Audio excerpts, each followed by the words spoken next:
और अस्पतालों को कंप्लीट करने का काम मोदी जी ने किया। साहब वो तो छोड़िए, आपने कुछ नहीं किया।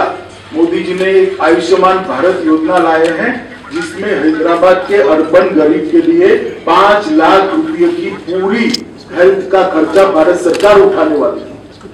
आपने पॉलिटिकल रीजन से मोदी जी हैदराबाद में लोकप्रिय हो जाए इसलिए उसका भी इम्प्लीमेंटेशन नहीं किया और हैदराबाद के गरीब को आपने 5 लाख रुपए के स्वास्थ्य योजना से महरूम रखा। आज हैदराबाद में कोई भी गरीब बीमार पड़ता है तो उसको 5 लाख रुपए की दवाई नहीं मिलती, ऑपरेशन नहीं करा पाता, अपने बूढ़े माँ बाप का, अपने छोटे बच्चे का इलाज नहीं करा पाता। क्या बिगाड़ा है इन लोगों? मोदी जी की पॉपुलैरिटी तो वैसे ही केसीआर साहब होने वाले हैं। भारतीय जनता पार्टी की सरकार ने हैदराबाद और तेलंगाना के लिए काफी कुछ किया है। हैदराबाद मेट्रो प्रकल्प 16,000 करोड़ की लागत से जिसको 30 किलोमीटर लंबा बनाया, इसका उद्घाटन प्रधानमंत्री जी ने भी किया, प्रधानमंत्री जी ने ही किया। प्रतिष्ठित शैक्षणिक संस्थानों की स्वीकृति की 4 बनाए हैं। Biodiversity research centre Hyderabad, centre for innovation for defence excellence Hyderabad, ऐसे 4 बनाए हैं। 40,800 करोड़ की इंफ्रा योजनाओं की घोषणा हम पहले ही कर चुके हैं, जिसमें हैदराबाद बेंगलुरु राजमार्ग, हैदराबाद विजयवाड़ा राजमार्ग, शहरी क्षेत्र के विकास के लिए अमृत मिशन लाया। ग्रेटर हैदराबाद नगर निगम में 3.30 करोड़ मूल्य के 2 पार्क विकसित किए गए। GHMC की लिए क्रेडिट रेटिंग की पूरी करने के लिए हमने इनिशिएटिव लिया। सबसे बड़ी बात हैदराबाद शहर के गरीबों के लिए, अभी अभी कोरोना काल के बाद Modi ji PM street vendor योजना लेकर आए। सार्वजनिक रूप से हैदराबाद की जनता के सामने अभी भी प्रचार में 1 घंटा बाकी, कह दीजिए कि हाँ हमारा मजलिस के साथ समझौता है, क्यों हिम्मत नहीं है? इसका जवाब केसीआर और मजलिस दोनों ने होना चाहिए।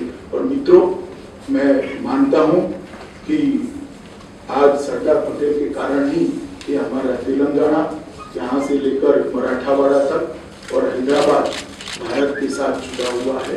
जिन्होंने उस वक्त पाकिस्तान में जाने की मुहिम चलाई थी, वो सभी संस्कृति से, ये निजाम संस्कृति से मुक्त कर एक विकसित शहर हैदराबाद को देना चाहते हैं। इसलिए मेरी हैदराबाद की जनता से करबद्ध निवेदन है कि एक मौका भारतीय जनता पार्टी को दीजिए। हम हैदराबाद को विश्व का IT हब बनने के लिए पूरे इंफ्रास्ट्रक्चर की तैयारी करेंगे और मोदी जी का आशीर्वाद है ही है तो हैदराबाद अपने आप IT हब बनेगा, इसको मुझे भरोसा है। मेरी बात समाप्त हुई। आप एक एक कर सवाल पूछ सकते हैं, यहाँ से कोई जो नाम बोलेंगे उसको करके जल्दबाजी मत करिए, सब सवालों को मैं जवाब दूंगा। सर, अगर भाजपा को मौका दिया गया तो अंबानी के हाथों हैदराबाद को बेच देगी भाजपा? भाजपा को अगर मौका दिया तो हैदराबाद को अंबानी के हाथों बेच देगी, क्योंकि उसका नारा बेचो इंडिया हो चुका है। LIC को बेच रही है, रेलवे को बेच रही है, हर सार्वजनिक क्षेत्र के उपक्रम को बेचने के कगार पर लगी हुई है। चलिए साहब, सबको इसका जवाब मालूम है। भारतीय जनता पार्टी कोई एक म्यूनिसिपल कॉर्पोरेशन के सत्ता में आने वाली पार्टी नहीं है। हमारा इस देश के 17 से ज्यादा राज्यों में शासन है, केंद्र में कई बार हम शासन में रहे हैं। हमें देश की जनता जानती है और बार बार वोट भी देती है। जो ये आरोप लगाते हैं उन्होंने आत्मचिंतन करना चाहिए कि उन्होंने क्या करा है। सर, ओवैसी ने कहा है कि अगर यहाँ पर इलीगल रोहिंग्या पाकिस्तानी या बांग्लादेशी रहते हैं तो होम मिनिस्टर अमित शाह क्या कर रहे हैं, कार्रवाई क्यों नहीं करते? भाई मैं जब कार्रवाई करता हूँ तब तो हाई तौबा करते हैं पार्लियामेंट में, देखा नहीं है आपने?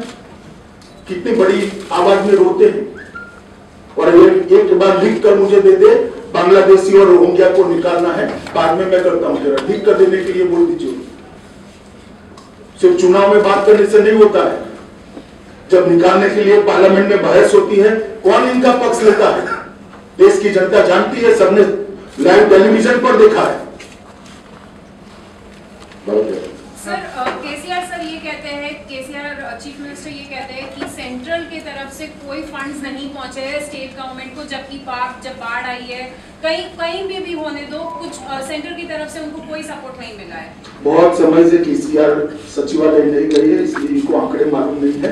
मैं बता देता हूँ 224.50 करोड़ फर्स्ट इंस्टॉलमेंट एसडीआरएफ का हमने दे दिया था और 3 नवंबर को 224.50 करोड़ टोटल सिर्फ हैदराबाद के लिए 500 करोड़ रुपया अप्रोक्सीमेटली दे दिया है।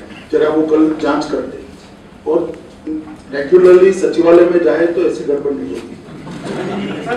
Bharat from V6 News sir. Bharat from V6 News. 2018 assembly election में आप तो सिर्फ एक सीट जीता, लेकिन उसके बाद सिचुएशन में इम्प्रूवमेंट हो गया। पार्लियामेंट इलेक्शन में 17 में 4 सीट जीता, उसके बाद दुब्बा का बाई इलेक्शन भी जीता। अभी जीएचएमसी में कंफर्टेबल पोजीशन। क्या बीजेपी हाईकमांड ये मानते हैं कि साउथ में कर्नाटक के बाद तेलंगाना पोटेंशियल स्टेट है सत्ता में आने के लिए? नहीं, बिल्कुल। हम भारतीय जनता पार्टी आज मुख्य विपक्ष की जगह ले चुकी है और अगले चुनाव में यहाँ पर भारतीय जनता पार्टी की सरकार निश्चित रूप से बनने वाली है और इसके लिए हमारा तो कार्यकर्ताओं का योगदान है, जनता का सपोर्ट है, मगर केसीआर का भी बहुत सपोर्ट है। जिस प्रकार से वो सरकार चला रहे हैं तो ये यहाँ की जनता भारतीय जनता पार्टी की ओर। सर दूसरे सवाल, करप्शन एलिगेशंस आप लगा रहे हैं, लेकिन उसका कालेश्वरम या मिशन वगैरह था, उसके ऊपर सेंट्रल एजेंसी से क्यों इन्वेस्टिगेशन नहीं कर पाते? चलिए, आपका सुझाव आ गया है। टीआरएस का आरोप है कि आप लोग जो बड़े नेता बीजेपी के आ रहे हैं दिल्ली से, सिर्फ हैदराबाद के चुनाव को पोलराइज करने के लिए आ रहे हैं। देखिए भैया, मैंने आपकी 25 मिनट बात करी, पोलराइजेशन की क्या बात करी? मैं तो कभी हिंदू मुस्लिम को बोला ही कोई बात नहीं करी।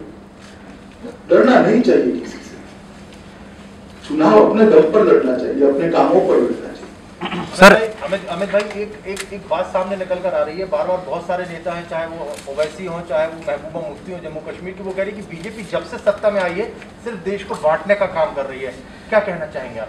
देश तो भैया 1947 में बटा था, उसके बाद बटा ही नहीं, और किसने बांटा था आपको मालूम नहीं, और बढ़ता था तब तेलंगाना को कौन पाकिस्तान के साथ जोड़ने की बात करता था वो भी आपको मालूम है। इसका जवाब पहले ओवैसी दिया। अमित जी, आपने जो चुनाव प्रचार आज जो रोड शो की शुरुआत की है वो भाग्य लक्ष्मी मंदिर आप गए हैं, भाग्य नगर नाम बदलने की मांग बीजेपी की ओर से उठाई जा रही है। आपका भाग्य लक्ष्मी मंदिर जाना, वहां से पूजन करके शुरुआत करना, क्या ये उसी बात को रिफ्लेक्ट करता है कि नाम भाग्य नगर बदलेंगे? मैं भाग्य लक्ष्मी मंदिर के अंदर मेरी व्यक्तिगत श्रद्धा के माँ के चरणों में रखने के लिए गया हूँ, इसके कोई गलत अर्थ नहीं था। लेकिन भाग्य नगर आप चाहते ना बदला जाए? मैंने जो कहना था वो कह दिया ना। मैं भाग्य लक्ष्मी मंदिर में माँ के दर्शन करने के लिए गया था, इसके और कोई निहितार्थ निकालने की जरूरत नहीं। सर, पिछले सालों में कभी हैदराबाद ने ये नहीं देखा कि इतने बड़े नेता बीजेपी के म्युनिसिपल कॉर्पोरेशन इलेक्शंस के लिए आए हैं, तो क्या ये कहना सही हो गया? एमआईएम के नेता बिहार जा रहे हैं, 5 इलेक्शन वहां पर जीत चुके हैं, तो इसलिए इसी साल असदुद्दीन ओवैसी के गढ़ अकबर या एमआईएम के गढ़ सारे नेता आ रहे हैं बीजेपी के। देखिए, जहां तक भारतीय जनता पार्टी का सवाल है, कोई चुनाव को हम छोटा नहीं मानते हैं। कई चुनावों के अंदर हमारे राष्ट्रीय नेतृत्व ने म्युनिसिपल कॉर्पोरेशन के चुनाव में हिस्सा लिया है और हमारे लिए जनता जहां मैंडेट दे रही है वहां हमारी आइडियोलॉजी का, हमारे डेवलपमेंट के एजेंडा का और मोदी जी के विजन का प्रचार करना ये हमारा अधिकार है और हम हैदराबाद के चुनाव को छोटा नहीं मानते। जो लोग गली का चुनाव मानते हैं वो कम से कम गली साफ करना भूल गए हैं, इसलिए उनको थोड़ी प्रॉब्लम है। सर, एक और साफ कर दी होती तो उनको इतनी बड़ी प्रॉब्लम नहीं। क्या आप ये आश्वासन दे सकते हैं? नहीं, बीजेपी के अगर मेयर जी अमित शाह जी, मधु और भारत टुडे से है, आपको 2 सवाल है। एक सवाल एक ही पूछो।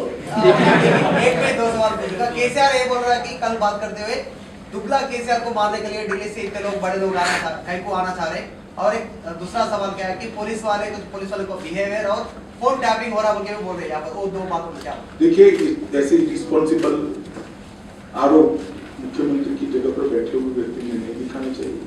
फोन टैपिंग का उनके पास कोई कॉन्क्रीट एविडेंस है तो मुझे शिकायत करनी चाहिए, हम तुरंत जांच करेंगे और सब पर कदम उठाएंगे। और इतने दुबले व्यक्ति को हम मारने नहीं आए। चुनाव के लिए इनकी सोच क्या है? एक दूसरे को मारना होता है क्या? क्यों मारेंगे? आपको भगवान 100 साल का करे, हमें कोई आपत्ति नहीं, हम आपको मारने नहीं आए, हम हैदराबाद की स्थिति सुधारने आए, क्योंकि आप घर के बाहर निकलते ही नहीं हो।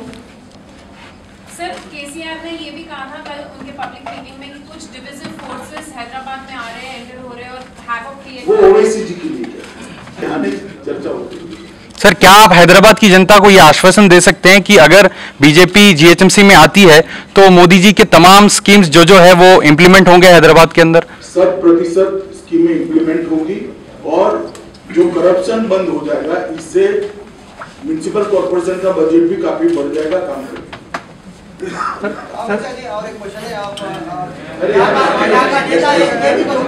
किसान ऐसा नहीं होता है। शाह जी किसान बिल के ऊपर है, केसीआर जी ने कहा है कृषि बिल जो किसान विरोधी है बिल है ये, इसका एक देशव्यापी आंदोलन के लिए वो नेतृत्व करेंगे, इसके ऊपर आप क्या कहेंगे? वो डेमोक्रेसी में सबको अधिकार है, मगर मैं इतना स्पष्ट कहना चाहता हूँ कि तीनों बिल जो है किसान रिफॉर्म्स है, वो किसानों के भले के लिए है और बहुत समय के बाद किसान एक जकड़ी हुई व्यवस्था से बाहर आने वाला है। राजनीतिक विरोध जिनको करना है वो कर सकते हैं।